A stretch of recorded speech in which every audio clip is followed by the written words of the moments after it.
Hello student, 9.2 हम लोग पढ़ चुके हैं। आज हम लोग पढ़ेंगे 9.3 अलजेब्रा में। ठीक है, तो आईसीएसई बोर्ड के 9.3 में अलजेब्रा में टर्मिनोलॉजी एसोसिएटेड विद अलजेब्रा। तो जैसे अलजेब्रा में क्या क्या यूज़ होता है, किस तरीके से हम यूज़ करते हैं, उसके बारे में थोड़ा सा हम लोग को देखना है। तो जैसा कि हम लोग जानते हैं अलजेब्रा में क्या होता है, एक कांस्टेंट और एक वेरिएबल वाला चीज़ जो हमारा अब नया हो चुका है, उसको हम लोग यूज़ करते हैं। कांस्टेंट जैसे कोई भी कांस्टेंट की बात अगर करेंगे हम, तो कांस्टेंट मतलब कि कोई नंबर है, अगर 4, 5, 2, 0, ये सारे क्या है, सब कांस्टेंट है। ठीक है, और वेरिएबल की बात जब कर रहे हैं तो वेरिएबल का मतलब कि ए, बी, सी, एक्स, वाई, जेड, ठीक है, पी, क्यू, आर, ये सारे जो हैं आपके वेरिएबल कहलाते हैं। अभी आपको सिर्फ समझना है, आगे इसमें देखते हैं कैसे एक्सरसाइज कर रहा है। ठीक, कांस्टेंट वो होते हैं और वेरिएबल जैसे कि इसमें दिया हुआ है। देखिए कांस्टेंट क्या दिया हुआ है, कांस्टेंट 7, -3, 0, 2/3, ये सब सारे कांस्टेंट होते हैं। और वेरिएबल क्या होता है, और लेटर, सिंबल कह सकते हैं, सिंबल हो सकता है, वह क्या हो सकता है, एक लेटर हो सकता है। ठीक है, तो which is given various numerical value is called variable. A symbol which can be given various numerical values is called variable. मतलब अगर कोई वेरिएबल ए है, ठीक है, तो ये कुछ भी हो सकता है। हम a = 5 भी देख सकते हैं, 5 भी हो सकता है, 3 भी हो सकता है, 2 भी हो सकता है, कोई भी, मतलब अपने हिसाब से हम वैल्यू को चेंज कर सकते हैं। ठीक है, ये होता है तो कांस्टेंट और वेरिएबल। अब आते हैं, आगे बढ़ते हैं अलजेब्रिक एक्सप्रेशन पे। अलजेब्रिक एक्सप्रेशन की बात कर रहा है कि अगर वेरिएबल के साथ कोई हम एक एक्सप्रेशन बना रहे हैं तो वो क्या कहलाएगा, वो अलजेब्रिक एक्सप्रेशन कहलाएगा। ठीक है, a collection of constant and literals. Literal कहें या वेरिएबल, दोनों सेम चीज़ होता है। लिटरल्स या वेरिएबल दोनों सेम है। लिटरल्स कनेक्टेड बाय वन और more of the operation of addition. Addition हो उसमें, या तो सब्ट्रैक्शन हो, या तो मल्टीप्लिकेशन या डिवीज़न हो, तो वो क्या कहलाएगा, अलजेब्रिक एक्सप्रेशन हो जाएगा। जैसे कि यहाँ पे 2n है, 3m है, 5p है, ये सब क्या है, सब अलजेब्रिक एक्सप्रेशन है। ठीक है, अब जैसे कि इसमें अब उसकी बात कर रहा है कि x में 5 ऐड हुआ है, तो 5 एडेड टू x में क्या कह रहा है, 5 को ऐड कर दें। ठीक है, ऐड हो गया। y में से 7 माइनस करेंगे तो y हमें मालूम नहीं ना कितना है, तो y में से 7 माइनस कर जब करते हैं तो वो वैल्यू सेम की सेम ही रहती है। तो y -7 है, तो 7 सब्ट्रैक्ट फ्रॉम y, तो y में से 7 को माइनस कर दिया। ठीक है, आगे बढ़ते हैं, ये सब आपको देखने से धीरे धीरे आएगा। नेक्स्ट में कह रहा है terms of N algebraic expression. कितने टर्म्स हैं अगर इसके अंदर, तो यहाँ पर 3x, ये 1 पता नहीं कैसे आ गया यहाँ पर। ठीक है, 3x नंबर ऑफ टर्म्स। अच्छा, यहाँ पे थोड़ा सा कुछ अलग हो गया, यहाँ पर पहली लाइन, दूसरी लाइन देखिए, दूसरी लाइन सही है। नंबर ऑफ टर्म्स हमेशा यहाँ पर 1 होगा, ऐसे होगा, ये ऐसे होगा, ये 1 है ना, ये यहाँ पर आ गया है, ये वाला 1 यहाँ पर है, ये 1 यहाँ पर है ऐसे करके, और ये 3x यहाँ पर है। ठीक है, तो पहला वाला क्या है, नंबर ऑफ टर्म्स कितने हैं इसमें, 1। दूसरे वाले में कितने टर्म्स हैं, terms of N algebraic expression. तो जब टर्म्स का अगर हमें पता करना होगा, तो जो प्लस के साथ या माइनस के साथ जितने भी वैल्यू हैं उनको हम काउंट करना है सिर्फ। तो नंबर ऑफ टर्म्स कितने हैं यहाँ पर हो गया 3x है, तो सिर्फ 1। इसमें कितने टर्म्स हैं, 2। नंबर ऑफ टर्म्स हो गया 1, इसमें हो गया 2, और टर्म्स कितने कितने, ये 3x हो गया और ये 7y²। अलग अलग, जैसे कॉमा दे के जैसे दे रहा है ना, यहाँ पे कॉमा दे के कर रहे हैं, कॉमा देकर यहाँ पर कर सकते हैं। ठीक है, तो इस तरीके से कर सकते हैं। यहाँ पे भी कितने हैं, एक ये है, एक ये, दो टर्म्स हैं और अलग अलग कौन कौन से हैं, एक 2x है और दूसरा क्या है -5y। प्लस और माइनस के साथ में जो रहेगा उसके साथ ही लेंगे, सेपरेट करना है, सेपरेट बाई प्लस और माइनस साइन। ठीक है, ये हो गया। ठीक, और आगे बढ़ते हैं हम लोग, देखते हैं आगे होता है कोफिशिएंट। कोफिशिएंट क्या होता है, कोफिशिएंट क्या होता है कि कितने से किसी में मल्टीप्लाई कितने से है। अगर जैसे कि यहाँ पर कह रहा है any factor of a non constant term of N algebraic expression is called coefficient of the remaining factor of the term. जैसे कि आपका 3xy है, अगर 3xy है तो 3 का कोफिशिएंट क्या हो गया इसमें, xy। ठीक है, तो 3 का कोफिशिएंट क्या हो गया आपका xy। इसी तरह से बाकी अगर x का कोफिशिएंट क्या हो गया, तो इसमें से जो बचा वो आपका हो जाएगा 3y, x का कोफिशिएंट। तो इस तरह से हम लोग एक्सरसाइज करेंगे तो आगे देखेंगे। ठीक है, कोफिशिएंट वो होता है। लाइक टर्म और अनलाइक टर्म, जो सेम एक ही तरीके से अगर आपका एक्सप्रेशन दिया हुआ है, जैसे कि अगर 2x और 3x, तो यहाँ पे भी x है, यहाँ पे भी x है, तो इसको लाइक टर्म कहते हैं, लाइक। ठीक है, और जैसे कि अगर यहाँ पे होता 2xy और 3y, तो यहाँ पे देख रहे हैं xy है और यहाँ पे कितना है y है सिर्फ, तो ये लाइक टर्म नहीं है, ये सिर्फ बता रहा है उसमें लाइक टर्म है कि नहीं है। तो इसमें देखिए 3, ये क्या कह रहा है, लाइक टर्म्स क्या है, xy, सब जगह xy है ना, नंबर से नहीं, यहाँ पे कांस्टेंट को नहीं देखना है, हमें वेरिएबल्स को देखना है कि क्या क्या है। तो यहाँ पे xy है, यहाँ पे xy है, यहाँ पे xy है, यहाँ पे xy, तो सब क्या हो गए, लाइक टर्म्स। अब देखिए x square Y square Z, X square Y square Z, यहाँ पे भी x square Y square Z. ठीक है, तो ये तीनों लाइक हैं, एक ही तरह से है, तो ये लाइक टर्म हो गया। इसमें क्या है, a, दूसरे में ए बी है, ये ए स्क्वायर बी स्क्वायर, ये तीनों अलग अलग हो गए ना, तो ये अनलाइक टर्म हो गए। यहाँ पे एक्स वाई हो गया, यहाँ पे एक्स स्क्वायर वाई हो गया, तो ये भी क्या हो गया आपका अनलाइक टर्म। ठीक है, नेक्स्ट वाला कह रहा है टाइप ऑफ अलजेब्रिक एक्सप्रेशन, कितने होंगे इसमें बताना है कि अगर टर्म्स कितने हैं तो उनको क्या कहते हैं। N algebraic expression having only one term is called monomial. तो इसमें कितने टर्म्स हैं, एक टर्म्स हो किसी में तो वो मोनोमियल कहलाएगा। जैसे यहाँ पे इसमें 5x है, ये भी एक मोनोमियल है, -3y ये भी, 15xy जेड स्क्वायर ये भी एक टर्म्स है, 2z अपॉन से नहीं मतलब होता है ना, सिर्फ प्लस और माइनस से, तो ये भी एक टर्म है, ये भी एक है। बाइनोमियल में इसी तरह से 2 वाली की बात होती है, ट्राइनोमियल में 3 के लिए होता है, और मल्टीनोमियल में होता है एक से अधिक, 2 या 2 से अधिक, 2 या 2 से अधिक हो तो वो क्या कहलाएगा, मल्टीनोमियल। अब पॉलिनोमियल में भी देख लेते हैं लास्ट में क्या है। पॉलिनोमियल में कह रहा है N algebraic expression containing only one variable is called polynomial. मतलब कि अगर कोई एक्सप्रेशन में केवल ओनली एक कांस्टेंट हो तो वो क्या कहेगा, पॉलिनोमियल। जैसे कि आपका 1 + x स्क्वायर + x³, तो ये क्या आपका कहलाएगा, पॉलिनोमियल। ठीक है, आते हैं एक्सरसाइज पे, बढ़ते हैं। एग्जाम्पल आप लोग देखेंगे फिर से, आप अपने से, हम एक्सरसाइज पे चलते हैं। ठीक,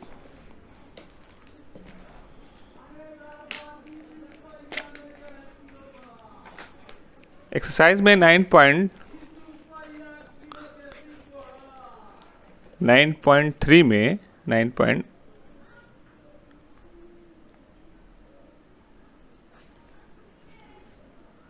पहला कह रहा है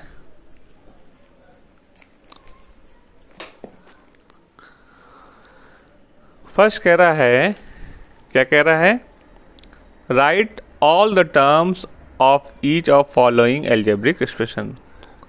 क्या करना है मुझे क्या करना है इसमें कुछ नहीं करना है, मुझे सारे टर्म्स को लिखना है अलग अलग इसमें किस तरीके से दिए हुए हैं। तो जैसे कि पहले वाले में कितने टर्म्स है, पहला का क्वेश्चन है फर्स्ट का फर्स्ट, ठीक है, फर्स्ट का फर्स्ट दिया हुआ है 3 माइनस 7x, ठीक।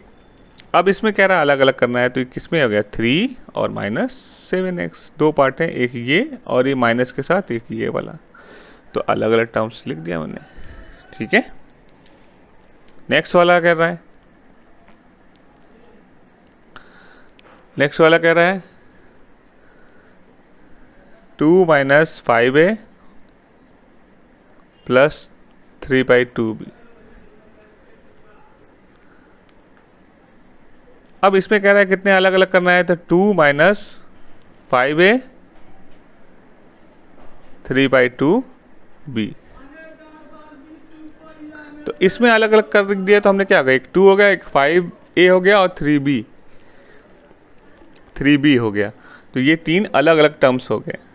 नेक्स्ट वाले में कर रहे हैं इसी तरह से, तो कुछ करना नहीं है, जहाँ पे प्लस और माइनस के साथ होगा उनको हमें अलग अलग कर देना है। तो यहाँ पे हो गया 3x5 plus 4y³ minus 7xy² plus 3। अब इसको अलग कर दें, ये हो गया, ये हो गया, ये चार पार्ट हो गया अलग अलग, ठीक है। इसी तरह से फोर्थ वाला कह रहा है, तो फोर्थ वाले में भी इसी तरह से आप लोग कर लेंगे। इसमें यही कह रहा है ना, देख लीजिए आप लोग, अलग अलग करना है, सिर्फ मुझे अलग अलग करना है, ठीक है। अब यहाँ पे इसी का उल्टा करना है, यहाँ पे नेक्स्ट वाले क्वेश्चन में कह रहा है write down the algebraic expression whose term are. अब इनको जो दिया हुआ है, दो टर्म्स दिए हुए उनको साथ में एक ऐड कर देना है, ठीक है। तो फोर्थ वाला भी इसी तरीके से, अब सेकेंड वाले में पहला दिया हुआ है 5 और माइनस 2x, इसको अलजेब्रिक एक्सप्रेशन में बदलना है, तो कुछ नहीं करना है, 5 लिखा और माइनस 2x हो गया, आंसर खत्म, और कुछ भी नहीं करना है इसमें, ठीक है। इसी तरह से नेक्स्ट वाला क्वेश्चन कह रहा है कुछ नहीं, जैसा दिया हुआ है आपका, सिर्फ उसके साथ आपने ऐड कर देना है 7x5, और यहाँ पे क्या लिखा है 3, और यहाँ पे देखिए आगे कुछ नहीं होता है तो प्लस होता है, तो प्लस 5x² माइनस 7x की पावर 5, ठीक है। ये आपका हो गया सेकेंड वाला। अब नेक्स्ट वाला कह रहा है इसी तरह से ये भी कर लेंगे आप लोग, अगर आगे कुछ कोई साइन नहीं दिया है तो आगे प्लस होगा, आप प्लस लगा लेंगे, ठीक। थर्ड वाले में कह रहा है state the number of terms in each of the following algebraic expression, यहाँ पर, तो यहाँ पर कह रहा है थर्ड वाला क्वेश्चन कह रहा है, थर्ड का फर्स्ट है। अब पहला क्वेश्चन दिया हुआ है x डिवाइडेड बाई 2 और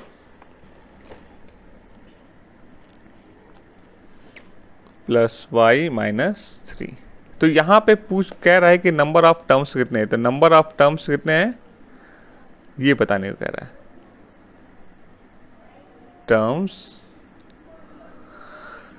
तो जो डिवाइड वाली पार्ट होता है, ये जो डिवाइड वाला पार्ट है ना, ये एक टर्म होगा, ये एक टोटल एक टर्म होगा। हमें सिर्फ अगर टर्म्स को डिवाइड करेंगे तो प्लस वाले साइन और माइनस वाले साइन से करेंगे, डिवाइड वाले से नहीं। तो डिवाइड वाला टर्म ये पूरा एक हो गया, ये पूरा एक हो गया, और ये 2 हो गया, और ये 3 हो गया। तो नंबर ऑफ टर्म्स कितने हो गए आपके 3, तो इसमें कितने हो गए 3 हो गए, ठीक है। 3 टर्म्स है इसमें। नेक्स्ट वाले क्वेश्चन में क्या कह रहा है, यहाँ पर देखते हैं, ठीक है।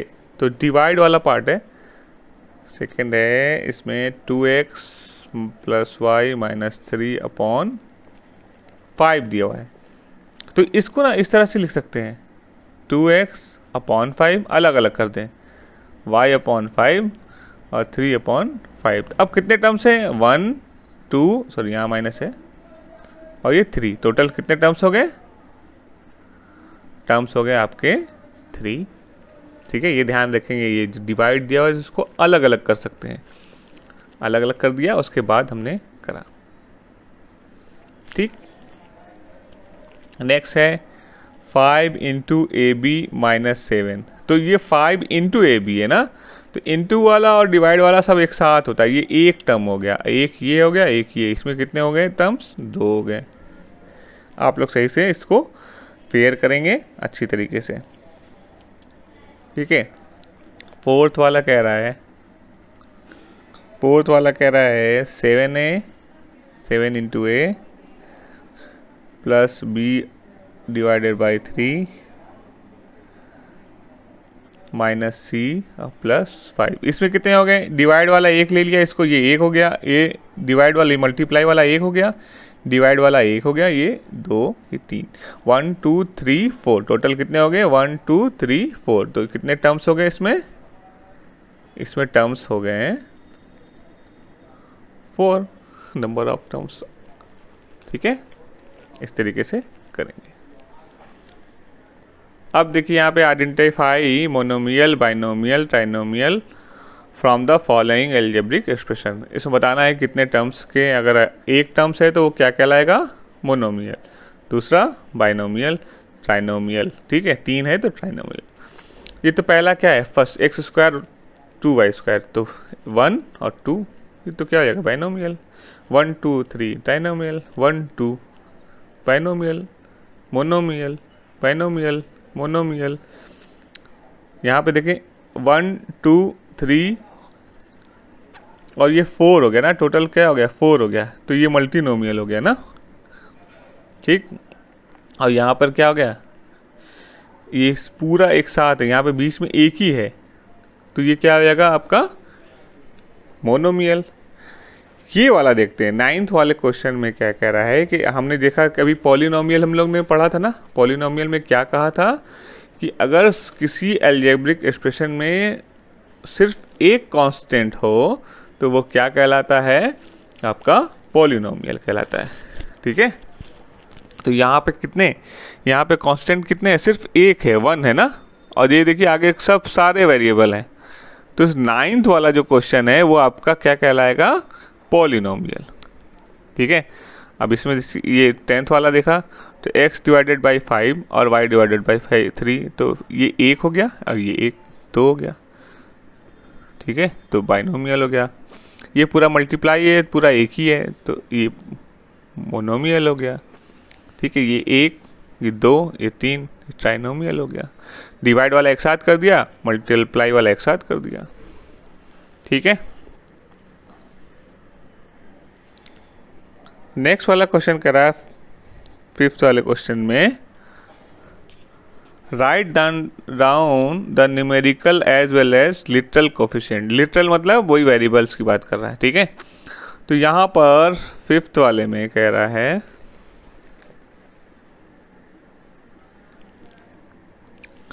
-7x है, ठीक है।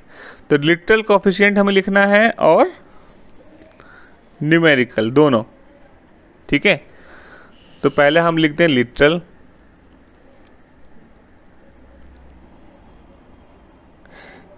हमने लिख दिया,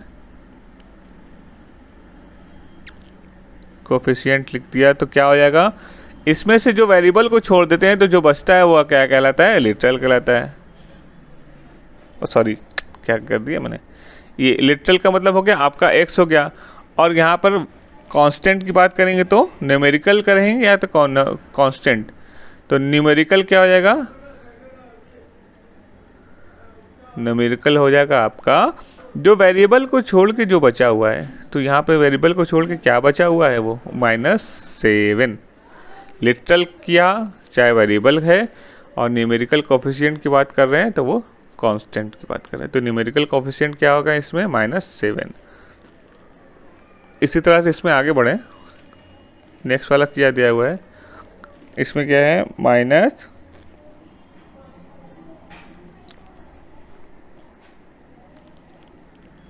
सेकेंड वाला दिया है -2x³ y²।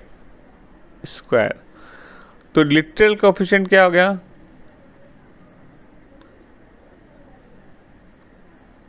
लिटरल कोफिशिएंट हो गया आपका जो आपके वेरिएबल्स वाले हैं पार्ट, तो ये हो गया। और न्यूमेरिकल कोफिशिएंट क्या हो गया,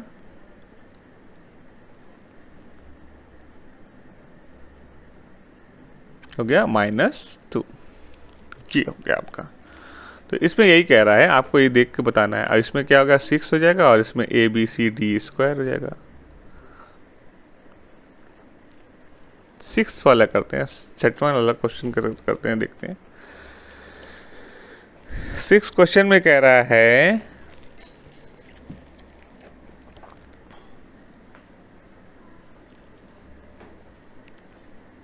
x की power 4 minus 5xy² plus 7x² minus 2/3x minus 1/2। ठीक है, ये ऐसे दिया हुआ है और कह रहा है कि right down the numerical coefficient of each terms of the expression. तो एक एक्सप्रेशन दिया हुआ है, अलजेब्रिक एक्सप्रेशन दिया हुआ है इसके सारे टर्म्स में। तो x के पावर 4 में आपका कोफिशिएंट क्या है इसका, हमें क्या चाहिए, न्यूमेरिकल कोफिशिएंट चाहिए ना। न्यूमेरिकल कोफिशिएंट क्या हो जाएगा, कोफिशिएंट हो जाएगा आपका x के पावर 4। पहला क्या होगा, x के पावर 4, इसका न्यूमेरिकल कोफिशिएंट क्या हो गया। अगर कुछ नहीं मिल रहा है कुछ नहीं मिल रहा है तो क्या कर देंगे, कुछ नहीं मिल रहा है तो क्या कर देंगे, इसमें 1 मिलेगा। ठीक है, अब यहाँ पे दूसरा वाला टर्म्स क्या हो गया, 5xy², इसका न्यूमेरिकल कोफिशिएंट क्या हो जाएगा xy² है ये, यहाँ पे क्या हो गया -5, तो इसका हो जाएगा -5। सेकेंड वाला टर्म्स निकाला 7x², इसका न्यूमेरिकल कोफिशिएंट 7, -2/3x, अलग अलग कर रहे हैं ना टर्म्स, 1 2 3 4 5, तो इसका न्यूमेरिकल कोफिशिएंट करा तो क्या होगा -2/3, और -1/2 का न्यूमेरिकल कोफिशिएंट किया तो ये -1/2, ये अलग अलग हो गए। ठीक है, तो इसमें यही कह रहा था कि right the numerical coefficient of each terms of the expression. तो हमने इसका अलग अलग टर्म्स को निकाल लिया, उसके बाद फिर हम इसको सॉल्व कर लिया। ठीक है,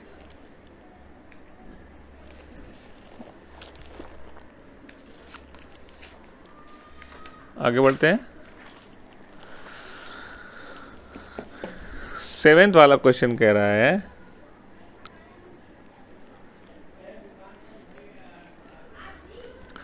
-7xy²z³ right down the coefficient of x।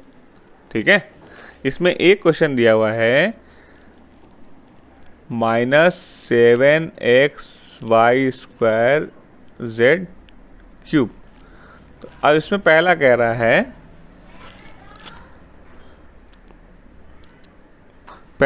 है, कि x का कोफिशिएंट निकालना है।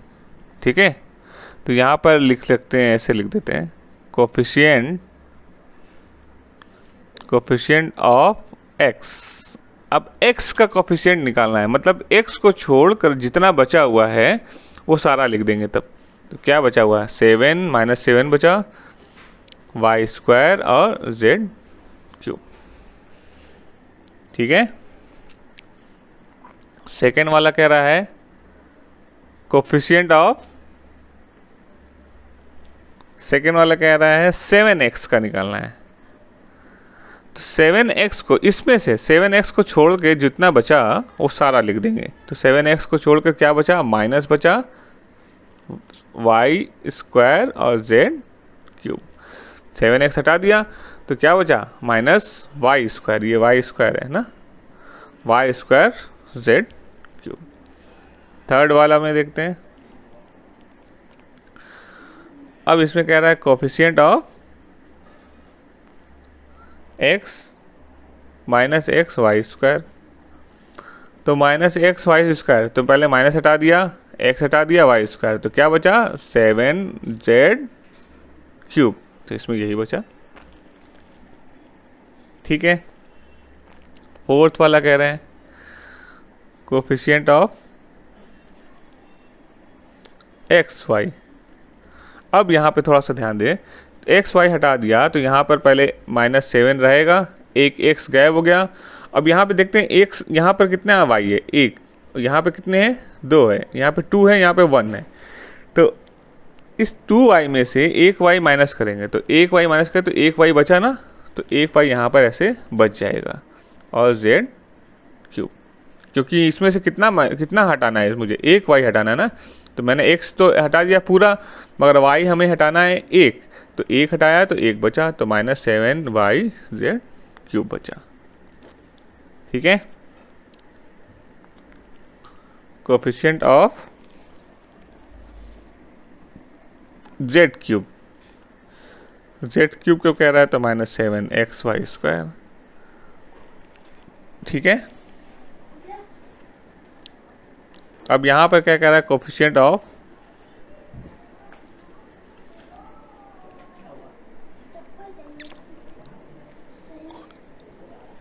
इसमें क्या है आपका, कोफिशिएंट ऑफ -7z, तो -7z के निकाला तो यहाँ से -7 निकल गया। अब z में से यहाँ पे कितना क्यूब है, z क्यूब है, तो इसमें से एक निकाला है तो कितना और बचा, xy² और z², ये बचा आपका।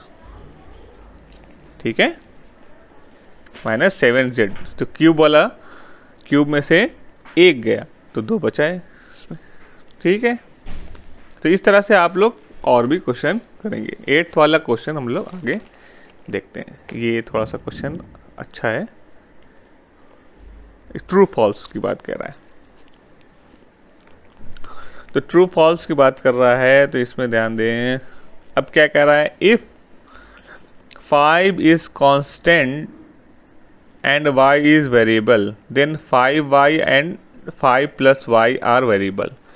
किसी भी कांस्टेंट में अगर वेरिएबल साथ में जुट जाता है, डिवाइड हो जाता है, माइनस हो जाता है और एक एक्सप्रेशन बन जाता है, तो वो भी एक वेरिएबल ही बन जाता है। ठीक है, तो पहले ये क्या था, ये 5 तो कांस्टेंट था, इसमें हमने क्या किया, 5 से मल्टीप्लाई कर दिया, तो ये हो गया 5y। ठीक है, तो ये कितना नंबर हमें मालूम नहीं ना, जब तक हमें y की वैल्यू नहीं मालूम होगी, तो ये भी एक वेरिएबल बन जाएगा। ठीक है, अब इसी तरह से 5 + y, तो ये तो ऐड कर ही नहीं पाएंगे हम, तो ये भी एक क्या हो जाएगा, एक वेरिएबल ही हो जाएगा, यानी ये सही कह रहा है, ट्रू। 8 का फर्स्ट कह रहा है आपका ट्रू। सेकेंड वाला, 7x has 2 terms, 7 and x, नहीं, टर्म्स तो एक ही है ना, वो दोनों 7x एक साथ है, इस 7 का x में, इसमें आपस में मल्टीप्लाई है। ठीक है, वो 2 टर्म्स नहीं है।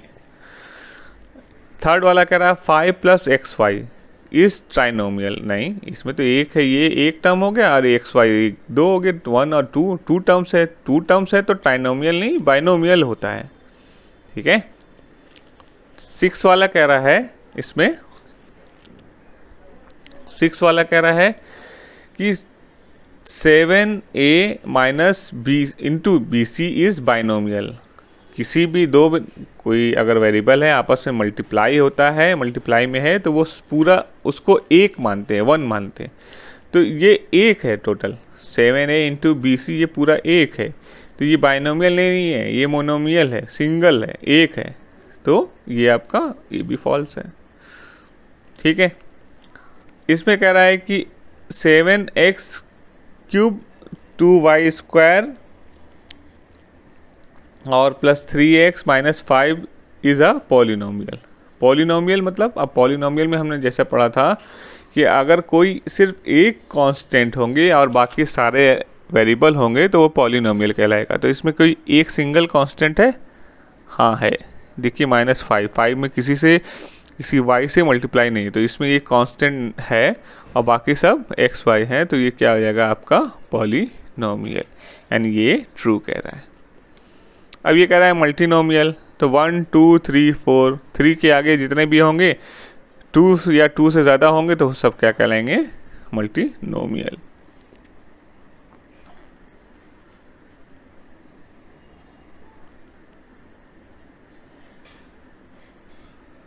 ठीक है। अब यहाँ पे ये कह रहा है 7th वाला 2x² और 3/x 3 पॉलिनोमियल है। पॉलिनोमियल का ये रूल नहीं है, रूल है सिर्फ एक कांस्टेंट और बाकी सारे, तो इसमें ये दोनों वेरिएबल हो जा रहे हैं ना, तो भी नहीं है। तो अब इसमें कह रहा है नेक्स्ट वाले coefficient of x in -3y is -3। तो x का कोफिशिएंट में अगर निकालना होगा तो इसमें से -3xy में से x का कोफिशिएंट निकाला तो क्या बचा, -3y। तो यहाँ पे कह रहा है -3 है, तो ये भी गलत कह रहा है। ठीक है। अब ये कह रहा है कि 9th वाला 3xy और -2yx आर लाइक टर्म्स। अच्छा देखिए, हम जानते हैं कि 2 × 3 या 3 × 2 दोनों सेम होते हैं। ठीक है। तो एक्स वाई और वाई जेड वाई एक्स क्या सेम नहीं हो सकते हैं? हो सकते हैं। तो यहाँ पे भी ये क्या कहलाएगा, आपका लाइक टर्म है, मतलब सेम है दोनों। ठीक है। 9th वाले क्वेश्चन में देखते हैं। 9th वाले क्वेश्चन में वही पूछ रहा है कि कौन कौन से लाइक टर्म है। तो लाइक टर्म देख रहे हैं यहाँ पे क्या होगा, एक्स है, ये एक्स है, ये लाइक हो गए। यहाँ एक्स है, ये वाई है, ये लाइक नहीं है। यहाँ एक्स वाई जेड है, यहाँ x² y² z²। एक्स और x² में दोनों में बहुत डिफरेंस है, तो वो जो x है वो ऐसे x² पे नहीं लेंगे, तो ये अलग अलग टर्म्स होते हैं। ठीक है। तो एक्स वाई जेड अगर सिर्फ सेम ऐसे ही होगा तभी करेंगे, भले से पावर अगर एक और ऐड हो गया तो वो लाइक टर्म नहीं कहलाएगा। तो यहाँ पर x² हो गया, एक्स वाई जेड है तीनों में, मगर पावर चेंज है, पावर चेंज होने कर भी ये लाइक टर्म नहीं है, ये डिसलाइक टर्म है। ठीक है। यहाँ पे एक्स वाई जेड है, यहाँ पे एक्स वाई जेड है, एकदम सेम है, तो ये आपके लाइक टर्म है। यहाँ पे भी देखिए 2x² y और 2xy² है, x में स्क्वायर है और यहाँ पे y में स्क्वायर है, तो ये दोनों आपके लाइक टर्म नहीं है। ठीक है। यहाँ पे 6 वाले क्वेश्चन में करा है 2xy और -3yx। आगे पीछे कर सकते हैं मगर पावर सेम होना चाहिए ना, पावर और जो वैल्यू है वो सेम होना चाहिए। तो यहाँ पर तो हमने कर दिया, आगे और पीछे ये एक्स वाई है, यहाँ पे वाई एक्स है, तो ये आगे पीछे तो कर दिया मगर है तो पावर सेम ना, तो ये आपके लाइक टर्म है। एक्स वाई का है जैसे वाई एक्स करें, दोनों सेम बात होती है। यहाँ पे क्या है, एक्स और x², ये लाइक टर्म नहीं है। ये 6 है या 6x है, ये लाइक टर्म नहीं है। ये क्या है, 2xy है और यहाँ 3xyz है, तो ये लाइक टर्म नहीं है। ठीक है। आगे बढ़ते हैं। Identify which of the following algebraic expression are polynomial, if so write their degree. ठीक है। तो पॉलिनोमियल की बात कह रहा है कि अगर एक कांस्टेंट होगा तो आपका क्या कहलाएगा, तभी वो एक पॉलिनोमियल होगा। तो यहाँ पे कांस्टेंट्स कौन से हैं, सिर्फ एक ये है। ठीक है। तो यहाँ पे भी एक कांस्टेंट है। ठीक। ठीक है। तो यहाँ पे x के पावर है, यहाँ पर x है, तो और यहाँ पे एक वेरिएबल है, तो यहाँ पे टोटल कितने हैं आपके, ये पॉलिनोमियल है। यहाँ पर देखिए डिवाइड में आ रहा है ना, यहाँ पे x² ये डिवाइड में, तो जब डिवाइड में रहेगा तो ये पॉलिनोमियल इस तरीके से नहीं लिखाएगा, या तो दोनों डिवाइड में होना चाहिए था या एक नहीं होता, तो ये पॉलिनोमियल नहीं होंगे। ठीक है। ये पॉलिनोमियल नहीं है। तो इसकी डिग्री निकालना है। अब डिग्री निकालने के लिए क्या करते हैं कि किसी एल्जेब्रिक एक्सप्रेशन में इसकी पावर डिग्री मैक्सिमम जो x का पावर जितना होगा तो वो आपकी डिग्री वही होगी। तो यहाँ पे इसकी डिग्री कितनी हो जाएगी आपकी 2। ठीक है। अब इसमें भी क्या है, इस पॉलिनोमियल है, तो इसमें क्या कर देंगे, इसमें भी डिग्री कितनी हो जाएगी आपकी, x की पावर मैक्सिमम पावर कितने हैं 8 है, तो इसकी डिग्री हो जाएगी आपकी 8। ठीक है। इसकी डिग्री नहीं होगी ये, क्योंकि अगर ये x का पावर x² है और यहाँ पे 2/x, या तो दोनों सेम होना चाहिए था, अपॉन वाले में होना चाहिए था, तो ये आपका पॉलिनोमियल कहलाता है। ठीक है।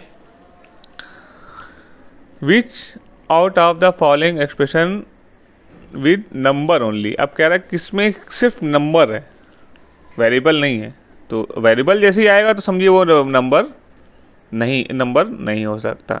ठीक है, तो वेरिएबल आ गया, ये वेरिएबल हो गया। यहाँ पे z आ गया वेरिएबल, यहाँ पे नहीं है ना वेरिएबल, तो ये अब आपका है, यहाँ पर आ गया, यहाँ पर आ गया, यहाँ पर नहीं है, तो ये आपका थर्ड और सिक्स वाला जो है आपका सिर्फ नंबर ओनली है। ठीक है, 12 वाला कह रहा है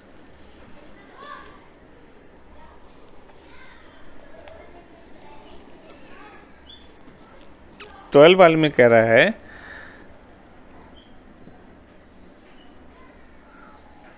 12 के फर्स्ट में देखिए यहाँ पे कह रहा है 11 एडेड टू 2m। क्या कह रहा है कि हमें 11 ऐड करना है 2m में, तो 2m में ऐड करना है, सिर्फ वो एक्सप्रेशन बनाना है मुझे एक्सप्रेशन बनाना है। तो 2m में क्या कह रहा है 11 को ऐड कर दो। ठीक है, कर दिया, ये आंसर हो गया आपका, और कुछ नहीं करना। जैसा कह रहा है सेम उसी तरीके से मुझे एक्सप्रेशन में बना देना है। नेक्स्ट वाला कह रहा है सेकंड वाला 11 सब्सट्रैक्ट फ्रॉम 2m।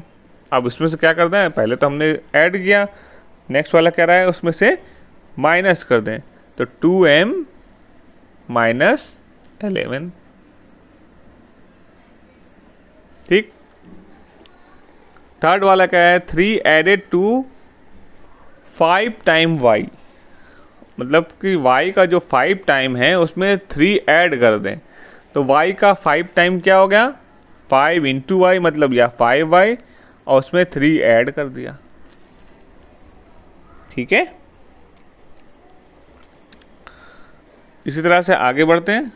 नेक्स्ट वाला क्वेश्चन कर रहा है 3 सब्सट्रैक्ट फ्रॉम 5 टाइम y, तो 5 टाइम y में से 3 को सब्सट्रैक्ट कर देते हैं, फ्रॉम है ना, तो ये वाला इसमें से इसको माइनस करना है, तो 3 क्या हो जाएगा 5y माइनस 3।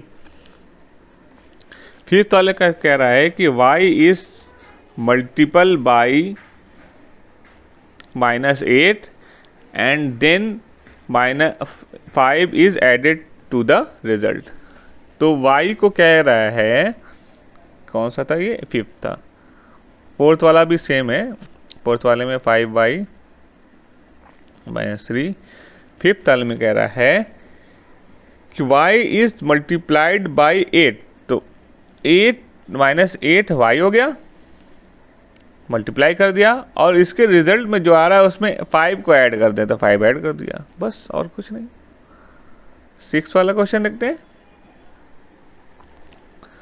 6 वाला क्वेश्चन कह रहा है y is multiply by 5 and then result is subtract from 16, तो 5y हो गया, और इस 5y को 16 में से माइनस करना है, 5 में जिसमें है आ रहा है उसमें से नहीं, फ्रॉम 16, यहाँ पे कह रहा है कि फ्रॉम 16।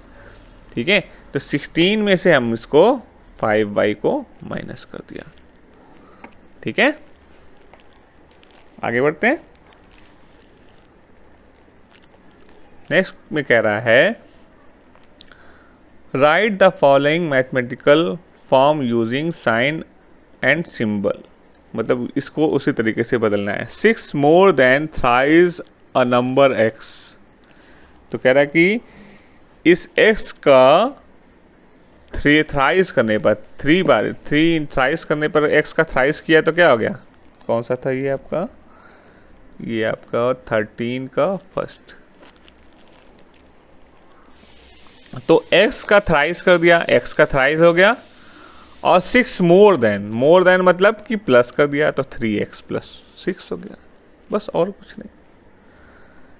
नेक्स्ट क्वेश्चन कह रहा है आपका 7 टेकन अवे फ्रॉम y, मतलब 7 टेकन अवे करना है फ्रॉम y में से 7 को माइनस कर दिया, बस और कुछ नहीं। नेक्स्ट क्वेश्चन कह रहा है 3 less than question of x by y, तो x बाई y जो है उस एक्स बाई वाई में इसमें से 3 लेस देन कर दें, बस, और कुछ नहीं। ठीक है, 14 क्वेश्चन देखना है। 14 क्वेश्चन में कह रहा है form 6 expression using T and 4, use not more than 1 number operation and every expression must have T. ठीक है, इन इट। तो ये हमारे पास क्या क्या दिया हुआ है, हमें 6 एक्सप्रेशन बनाना है। ठीक, तो 14 का है हमारे पास टी है और क्या है 4 है, तो एक पहला बना देते हैं 4 प्लस टी। ठीक है, दूसरा क्या कर सकते हैं 4 minus T, T minus 4, 4 into T, T divided 4, कितना हो गया 1 2 3 4 5, 4 अपॉन टी। इस तरह से बहुत सारे बन सकते हैं। तो 4 और टी के साथ मिलके आपको एक्सप्रेशन बनाना था और कुछ नहीं। ठीक है, यही करना था और कुछ नहीं। तो 6 बना लिया था हमने। 15th वाला क्वेश्चन में कह रहा है a student score x marks in English but teacher deducted 5 marks for bad hand writing. What was the student's final score in English? तो स्टूडेंट का कितना मार्क्स पाया उसने। तो स्टूडेंट 15th वाले क्वेश्चन में फाइनल स्कोर क्या हो गया, फाइनल स्कोर हो गया आपका, टोटल कितना पाया था उसने x पाया था, उसमें से बैड हैंड राइटिंग के कितने कट गए मार्क्स, 5 मार्क्स कट गए। तो फाइनल स्कोर कितना हो गया x माइनस 5 मार्क्स, और कुछ नहीं, बस सिंपल 1 लाइन आंसर है। ठीक है, 16 वाला क्वेश्चन है राजू's father's age is 2 years more than 3 times Raju's age. If Raju's present age is y, then what is his father's age? तो फादर्स एज क्या है, पहले राजूस की एज क्या है देख लेते हैं। राजूस एज है आपकी x, तो फादर्स क्या हो जाएगी, फादर्स की एज क्या हो जाएगी इसके, बहुत छोटा वाला है, बहुत ज़्यादा आपको टेंशन की जरूरत नहीं है, नॉर्मल एक खाली सिर्फ आपको आंसर बताना है। फादर्स की एज क्या हो जाएगी, फिर फादर्स की एज हो जाएगी 3 times Raju's age more than 2, मतलब कि 3 टाइम्स जो राजू की एज है जितनी इस समय है उसका 3 टाइम्स किया, उसका 3 टाइम्स किया क्या हो गया 3x, और उससे 2 ईयर मोर देन, तो 2 ईयर मोर देन क्या हो जाएगा प्लस 2, 3x प्लस 2, ब्रैकेट में ऐसे कर देते हैं, और क्योंकि यहाँ पे y ईयर लिख देते हैं, YEARS, यहाँ पे x ईयर्स है, YEARS, बस और कुछ नहीं।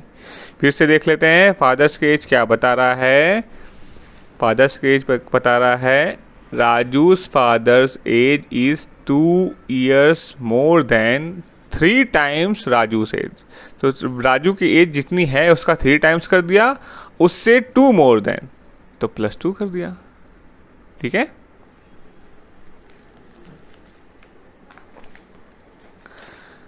नेक्स्ट 17 क्वेश्चन देखते हैं।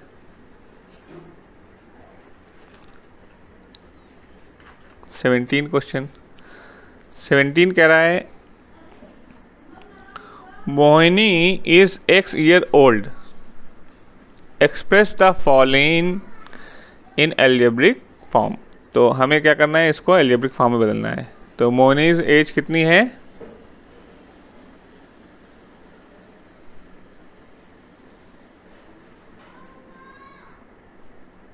x ईयर ना। ठीक, फर्स्ट वाला कह रहा है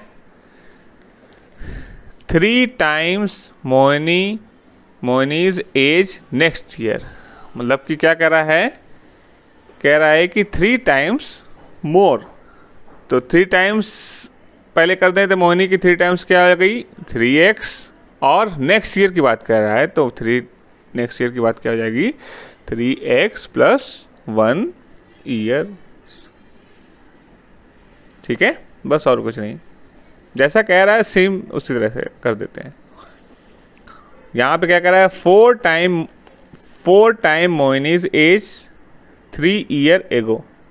तो क्या कह रहा है, 4 टाइम्स मोहिनीज एज और 3 ईयर एगो मतलब पहले की बात कर रहा है, तो ये हो जाएगा।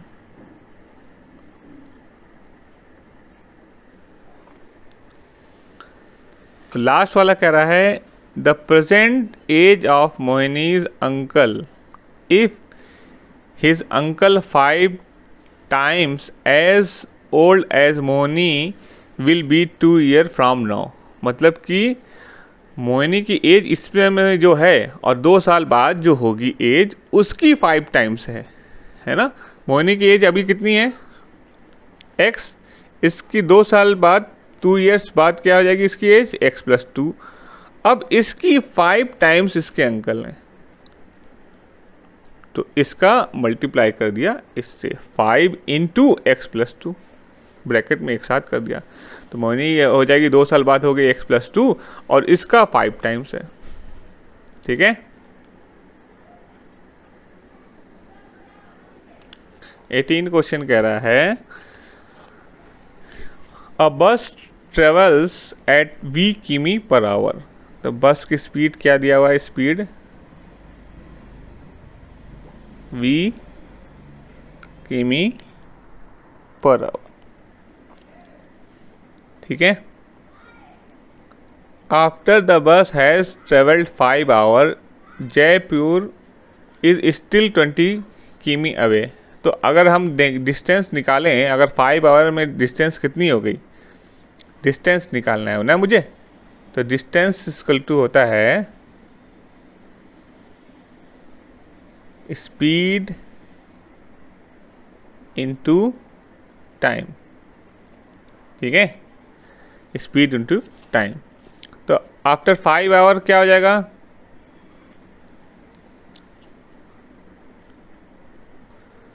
डिस्टेंस कितनी हो जाएगी। हम इसलिए लिख रहे हैं क्योंकि हमें यहाँ पे स्पीड की फार्मूला, अगर हमें फार्मूले से करना पड़ रहा है और कोई वजह इसलिए नहीं है। तो 5 आवर्स में डिस्टेंस कितनी हो जाएगी, तो स्पीड कितनी है इसकी, v है, टाइम कितना है 5, तो v × 5 या तो 5v इस तरह से कर सकते हैं। मतलब कि 5 घंटे में उसने कितनी दूर गया, चाल इसकी स्पीड कितनी है v और टाइम कितना लगा 5 आवर, तो टोटल इतना किमी ये चल गया 5 आवर में। बाद में उसको पता चला कि अभी 20 किलोमीटर अभी और बचा हुआ है टाइम, तो दिल्ली पहुंचने में, दिल्ली टू जयपुर, जयपुर पहुंचने में, दिल्ली से जयपुर पहुंचने में उसको 20 किलोमीटर अभी और चलना है। तो टोटल डिस्टेंस तब क्या हो जाएगी, टोटल डिस्टेंस क्या हो जाएगी, टोटल डिस्टेंस इतना तो चल ही लिया है 5v, 5 घंटे में 5v चल दिया। ठीक, अब इसको और कितना चलना पड़ेगा 20 किलोमीटर और, तो इतना और चलेगा तब जाके इसका आंसर आएगा।